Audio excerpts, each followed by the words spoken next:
What is going on, everybody? My name is Chris, and welcome back for another episode of Juve from the Six. This time, we're actually going to be talking about the Italian national team and just reviewing what just happened a couple days ago against Bulgaria and setting you up for the next matchup against Switzerland. But before we jump in, don't forget to like and subscribe to the channel. All right, just some of my thoughts going into the Switzerland game. Actually, first we're going to start off with the Bulgaria game that happened. I did expect a more dominating performance scoreline wise. Italy did dominate on the field, holding better possession, had a lot more chances. All in all, they didn't play all that bad of a game. They just lacked the finishing, which kind of sounds expected by the Italian national team, especially with a striker like Immobile. I touched on Immobile in my review a couple days ago, saying that to look out for him because he is now playing in a 4-3-3 formation at Lazio. He didn't turn out as I expected Immobile to turn out. He didn't really have many chances. I tend to have seen Chiesa got the goal first off for Italy off of a great give and go between him and Insigne. And honestly, I think personally Insigne should have done better with a lot of the chances he had.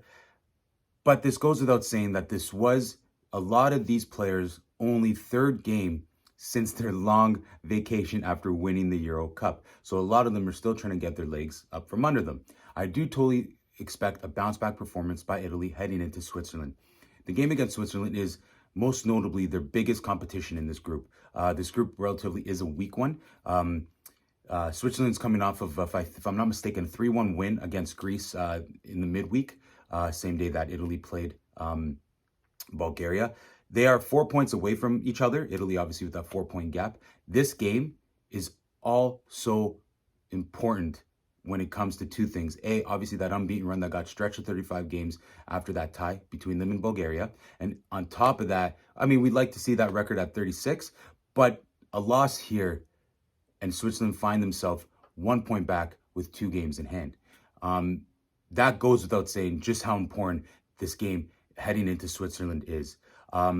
Probable lineup changes. Honestly, if I had to really make any lineup changes, I wouldn't, except for maybe bringing off Florenzi and bringing in Toloi or bringing back Di Lorenzo. Toloi came on for Florenzi during the game last game, so there's a good possibility that he does come in for Florenzi. I mean, I'm not trying to point fingers, but Florenzi was probably the main culprit on that goal by Iliev for Bulgaria that caused them, the Italians, to give up that 1-0 lead. Florenzi missed the majority of Euro Cup due to injury after being injured in the first game. So he's coming back from that.